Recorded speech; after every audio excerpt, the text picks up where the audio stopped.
उतार चढ़ाव आते रहते हैं। और मैंने कहा ना पहले कि मुझे खुशी है कि यहाँ पर मैंडेट बटा हुआ नहीं मिला, नहीं तो हमारे लिए जम्मू कश्मीर के लोगों के लिए बहुत मुश्किलात हो जाते, बहुत तोड़ फोड़ होती और ऐसी सरकार हमारे ऊपर मुसल्लत होती जो जम्मू कश्मीर के लोग चाहते भी नहीं। मैम, क्या आपका जो आपने बताया था कश्मीर प्रॉब्लम, क्या वो लोगों को समझ नहीं आया? नहीं, समझ सब कुछ आ गया, लोगों को पता है किससे क्या काम लेना है। तो आपको वोट नहीं हुआ फिर? That is very wrong on their part. वही तो मैं कह रही हूँ कि जम्मू कश्मीर के बिलखुसूस कश्मीर के लोगों ने बहुत अक्लमंदी से काम लिया है।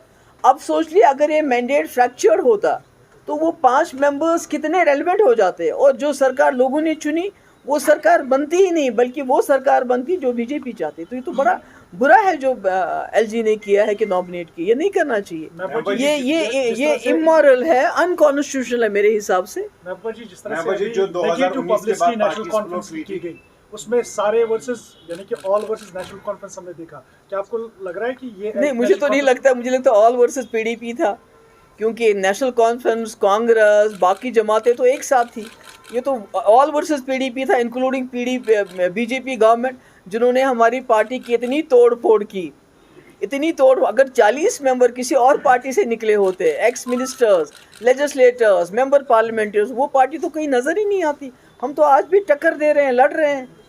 अब 4 सीटों पर अभी आगे है, तो क्या जाना चाहेंगे नेशनल कॉन्फ्रेंस? नहीं, देखिए, मैं तो अजीब बात करते हो आप, बेगानी शादी में अब्दुल्ला दीवाना, why we should say that. तभी तो मैंने कल इंतजा ने इसीलिए ट्वीट किया बिकॉज हमारे लोग वैसे ही कह रहे थे, जबकि मुझे मालूम था कि एनसी और कांग्रेस की अपनी इतनी सीटें आएंगी, उनको बाहर की किसी की सपोर्ट की जरूरत नहीं है।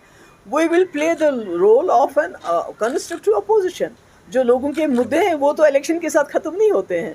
मैम, जिस तरह से जो और कि लोग जो हैं सरकार चुनेंगे, अपोजिशन नहीं चुनेंगे। मैम, क्या आपका चुनाव ना लड़ा जाना भी एक फैक्टर मानते हो? नहीं, मेरा चुनाव को बीच में मत लाइए। मेरा चुनाव तो मैंने बोल दिया है कि मैं एक बहुत पावरफुल चीफ मिनिस्टर रही हूँ, जिसने बीजेपी के 2 मिनिस्टरों को ड्रॉप कर दिया। ऐसे ये तो कोई कर नहीं सकता है। मुझे बताइए कंट्री में कहीं हुआ है ऐसा, जिसने 12,000 नौजवानों की एफआईआर वापस ली?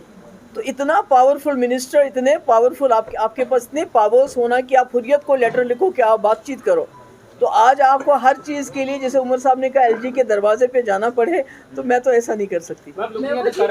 मैं वो पार्टी के सामने आई, पार्टी को रीजनरेट किया, पार्टी को हिम्मत दी, तो मुझे लगता है ऐसे ही करना चाहिए। जब सब कुछ ठीक ठाक हो फिर आप आ जाओगे ताजपोशी के लिए, तो वो क्या फ़ायदा है।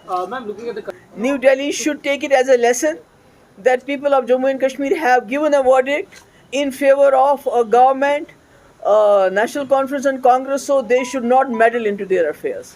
If they do that, it will be disastrous. It will be worse than what happened to them now. It will be worse.